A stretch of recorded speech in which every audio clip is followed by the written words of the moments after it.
এই রকম ফল পেতে আপনাকে ড্রাগন গাছের পরিচর্যা এখন থেকেই শুরু করে দিতে হবে। একটা কথা বলে রাখি, জৈবভাবে যত ড্রাগন গাছের পরিচর্যা করবেন ততই ড্রাগন ফলটা কিন্তু খেতে ভীষণ সুস্বাদু হবে। নমস্কার বন্ধুরা, পম্পার পাঁচমিশালি চ্যানেলে আপনাদের সকলকে স্বাগত। বন্ধুরা, এই ছাদের যে ড্রাগন গাছটা আছে না আমার, এই গাছ থেকে অনেক চারা করেছি, অনেক ফল হচ্ছে, অনেককে ডাল দিয়েছি, চারা দিয়েছি, কিন্তু তাদের অনেক রকম প্রশ্ন রোজই শুনতে পাচ্ছি কিছু না কিছু।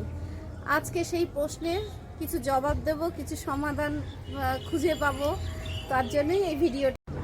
সবাইকে তো আর আলাদা আলাদা করে সব কিছু জানাতে পারছি না আমি কি করি।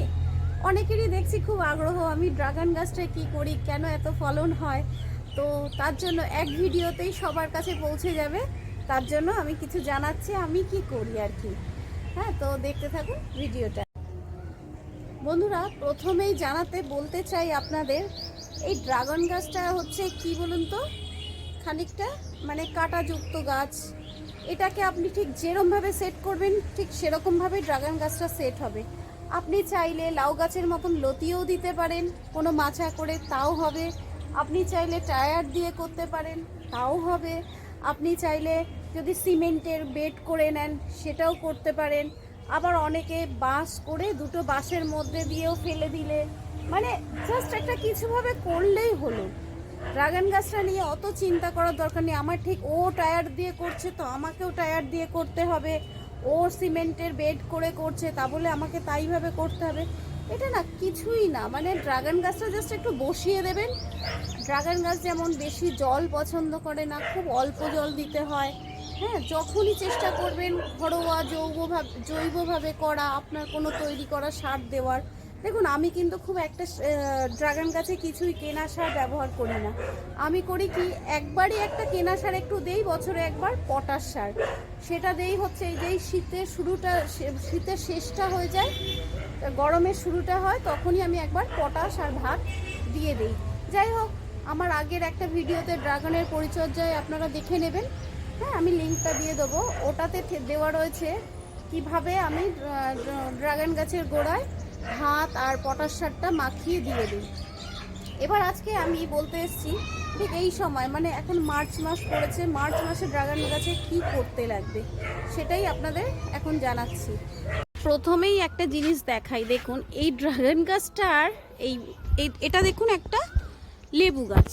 এই লেবু গাছের এখানে কি হচ্ছিল, এই ড্রাগন গাছ তো মাঝে মাঝেই একটু আমরা কেটে দেই, ছোট ছোট ডালগুলো কেটে দিই, সেরকম একটা ডাল এখানে পড়ে গেছিলো। হ্যাঁ, পড়ে যাওয়ার পরে দেখুন এই যে এখান থেকে শিকড় নিয়ে দেখুন গাছটা কোথায়, দেখুন কত ওপরে হয়েছে। দেখুন শিকড় দিয়ে নিজের থেকে এই যে গোড়ায় দেখুন, এই গোড়াতে দেখুন শিকড় নিয়ে ঠিক এই মানে একটা পরগাছার মতনও ড্রাগন গাছটা বলতে পারেন। হ্যাঁ, এই গাছ থেকেই দেখুন ডাল ধরে নিয়ে একটা লেবু গাছের ওপরে হয়ে রয়েছে। বলি না, ড্রাগন গাছটা কিছুই না।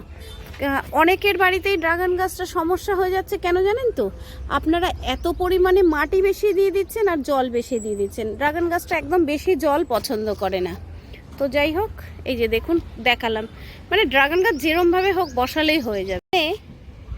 এখানে আরেকটা ড্রাগন গাছ আপনাদের দেখাচ্ছি, দেখুন এটা জলের ড্রাম, ওই যে 20 লিটার জলের ড্রামগুলো আছে না, ওই ড্রামগুলো। আর এটাই নিচের মধ্যে দেখুন ওই একটু দুব্বো করে রেখেছি একটা গামলার মধ্যে, তো তার ওপরেই আর কি, এইটা জায়গার অভাবে আর কি এর ওপরেই বসিয়ে দিয়েছি। তার ওপরে একটা ড্রাগনের ডাল পুঁতে দিয়েছিলাম। তো দেখুন ড্রাগন গাছটা, যে দেখতে পাচ্ছেন ড্রামটায় কিভাবে ড্রাগন গাছটা দেখুন চারিধারে ডালপালা হয়েছে, কিছুই নেই আমার এখানে। এই যে ছাদের যে প্যারাপিটটা না, তার ওপর থেকে ঝুলে নিজেই এই যে নিজের মতন করে হয়েছে। ড্রাগন গাছ করা একদমই সোজা, কোনো কঠিন কাজ নয়। তো সেটাই আপনাদের বোঝাতে চেষ্টা করলাম আর কি। এখানে দেখুন একটা গামলা পড়েছিল, প্লাস্টিকের গামলা। হ্যাঁ, তো প্লাস্টিকের গামলাটা একটু মাটি দিয়ে পুঁতে দিয়েছিলাম ডালগুলো। যাই হোক, ড্রাগন গাছটা হয়ে গেছে। দেখুন কিছুই দেয়নি, না বেড না কিছু, ওর মতনই ও যেরম পারছে এদিক ওদিক থেকে হয়ে যাচ্ছে। এখানে আরেকটা ড্রাম, এরকম আমি অনেকগুলোই ড্রাগন গাছ বসিয়েছি। তবে ড্রাগন গাছে যখন ছোট ডাল বসাবেন না, ফার্স্ট টাইমে অবশ্যই আপনারা বালিতে বসাবেন।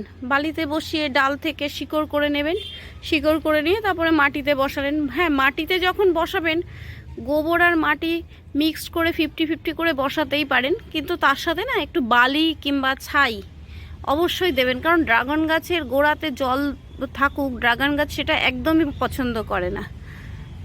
তো প্রথমেই দেখুন এই ড্রাগন গাছগুলোতে এবার খাবার দেওয়ার পালা এসছে। তো এই গাছগুলোকে প্রথমেই তুলে ফেলতে হবে, এরমভাবে তুলে পরিষ্কার করে দিতে হবে। অনেক গাছ হয়েছে, এগুলোকে তুলে প্রথমেই পরিষ্কার করে দিতে হবে। দেখুন আমার এই এত বড় ড্রাগন গাছটা, দেখুন অনেক ব্রাঞ্চ এসছে, এই ব্রাঞ্চগুলোকে কেটে দিতে হবে। আর দেখুন কইটুকুনি ছোট্ট একটা প্লাস্টিকের ড্রামের মধ্যে বসানো। তো ভালো করে আরেকবার আপনাদের গাছটা দেখিয়ে নিই। দেখলেন তো, একদম ছোট্ট একটা ড্রামের মধ্যেই এত বড় গাছ হয়েছে। এবার বলি, ড্রাগন গাছের গোড়াতে, হ্যাঁ ড্রাগন গাছের গোড়াতে এরকম ছোট ছোট এই ডালগুলোকে আপনাদের অবশ্যই, এগুলো নতুন ডাল, এর মধ্যেও দেখুন অনেক ডাল আছে ছোট, অথচ ডালটা কিন্তু খুব পুরনো। এই ডালগুলোতে ফল আসবে এবার গরমে, তার জন্য এগুলোকে একদম নষ্ট করার দরকার নেই। কোনগুলো কেটে দেবো? যেগুলো গোড়া থেকে এরকম ছোট ছোট ব্রাঞ্চ এসছে, এগুলো, এই যে এগুলোকে কেটে কেটে এরকমভাবে বাদ দিয়ে দেবেন। একদম মায়া করবেন না, কেন বলুন তো, এগুলো বেশি থাকলে যা খাবার দেবেন ফল আসার জন্য, এখন তো খাবার দিতে হবে, এতদিন তো খাবার দেওয়া বন্ধ ছিল, সেটা বলেছি যে ড্রাগন গাছে সবসময় খাওয়া দেওয়ার দরকার নেই। এবারে খাওয়া দেওয়া শুরু করতে হবে। আমি একবার অলরেডি পটাশ আর ভাত, যেটা বললাম না যে আগে একবার দিয়ে দিয়েছি, তো এবার আরেকবার একটু খাবার দেব।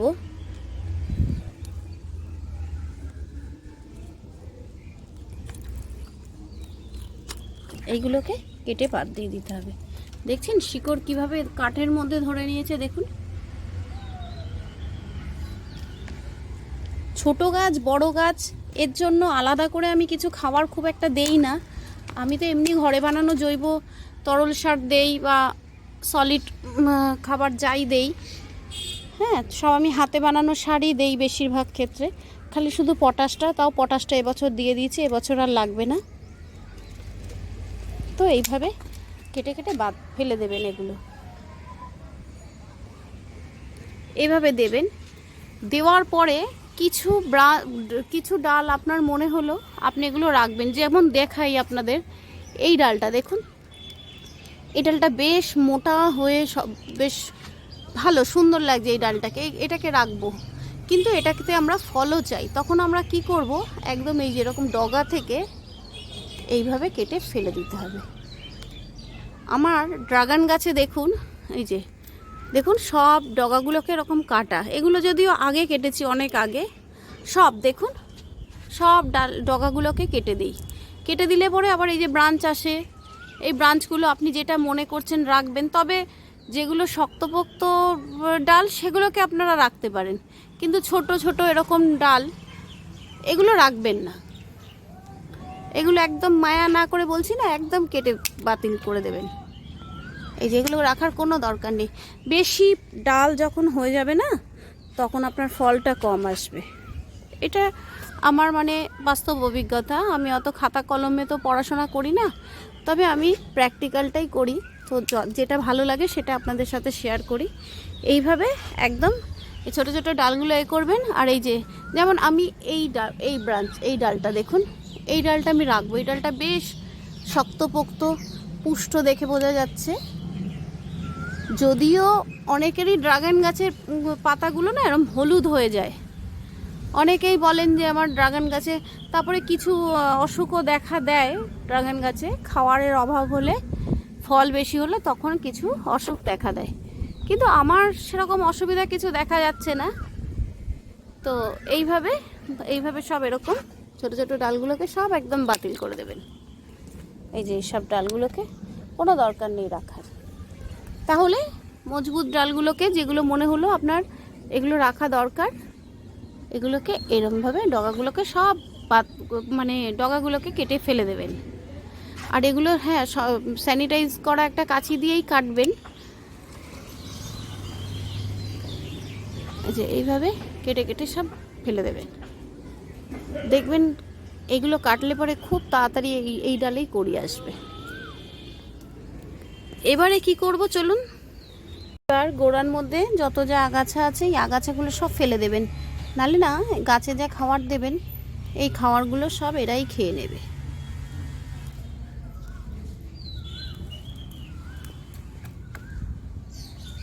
ড্রাগন গাছে অবশ্যই বালি কিংবা ছাই মাটিটা মেশানোর সময় প্রথম বসিয়ে দেবেন, কারণ হচ্ছে ড্রাগন গাছের একদম তাহলে জলটা গোড়ায় থাকবে না, ভালো থাকবে গাছটা। এভাবে সব আগাছাগুলো গোড়া থেকে পরিষ্কার করে দেবেন। পরিষ্কার করে দেওয়ার পরে এভাবে গাছের গোড়াটা ভালো করে খুঁচিয়ে নেবেন। এই যে গোবর, কি হবে, গোবর যদি মনে হলো আপনার মাটিটা খুব শক্ত হয়ে গেছে, তাহলে আবার একটু যখন গোবর দেবেন দেখবেন এরকম মাটিটা ঝুরঝুরে হয়ে গেছে, এই যে ঝুরঝুরে হয়ে গেছে। আর এই ড্রাগন গাছে এখন আর নর্মাল জল দেবেন না। কারোর ড্রাগন গাছে সপ্তাহে 1 দিন জল লাগতে পারে, কারোর ড্রাগন গাছে আবার সপ্তাহে 2 দিন জল লাগতে পারে। হ্যাঁ, তবে ফল চলে আসলে কিন্তু একটু জল বেশি দিতে হয়, তখন প্রত্যেক দিন একবার করেও জল দিলে কোনো অসুবিধা হয় না। যাই হোক, এই যে দেখুন আমার ছাই মাটি, এই যে কয়লা দেখতে পাচ্ছেন, দেখুন কয়লা, ছাই, কয়লা মানে কাঠের উনুনের যে ছাইটা হয় সে ছাইটা আমি দিয়ে দিয়েছিলাম। তো আজকে আবার একটু কি করব,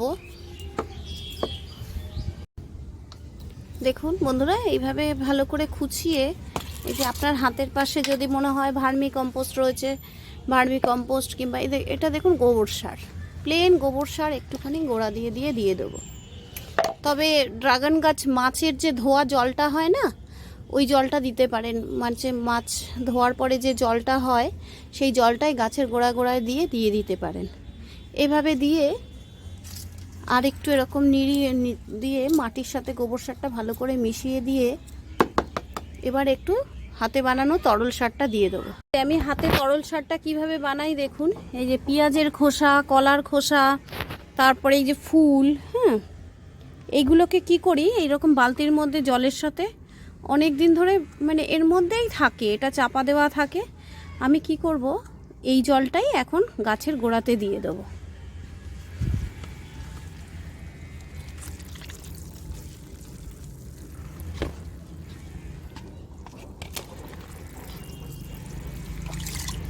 এই যে দেখুন, এই যে এই সবজির খোসা, কলার খোসা, পেঁয়াজের খোসা, যা সব যত কিচেন কম্পোস্ট যা আছে সব এইভাবে আমি করে রেখেছিলাম। এই জলটা এবার কি করব, এই যে গোড়া দিয়ে দেবো। আমি কি করি, এই সময় আর নর্মাল জল দেই না, হয়তো সপ্তাহে 1 দিন কি সপ্তাহে 2 দিন জল দিতে লাগে। তো যখনই জল দেই তখনই আমি এইভাবে তরল সারের যে জলটা হয়, এই মানে কিচেন কম্পোস্টের যে জলটা হয় সেই জলটা, এটা অবশ্য আমি অনেক দিন ধরেই রাখি, ওইভাবেই থাকে মাসের পর মাস। ওর মধ্যে হয়তো একটুখানি সবজির খোসা, যা কিচেন ওয়েস্ট বের হয় সেগুলোই হয়তো দিয়ে দিলাম। ওই জলটাই এবার এর মধ্যে দিয়ে গাছে দেই। যখনই দিই এটা দেই, তখন এখন আর নর্মাল জলটা দিই না। তবে এটা খুব জল দিয়ে পাতলা করে রেখে দেওয়া আর কি, বুঝলেন তো। একেবারে কিচেন কম্পোস্টের যে খুব ঘন তরল সারটা সেটা কিন্তু আমি দেই না। তো এইভাবে দেই, এইভাবে দিয়েই আমার গাছের দেখুন এই অবস্থা। এটাই আজকে জানানোর ছিল। ফল আবার যখন ফুল আসবে তখন আরও কিছু সার দেবো, কী সার দেবো সেটা আপনাদের সাথে আবার শেয়ার করব। তো ভিডিওটা কেমন লাগলো জানাবেন।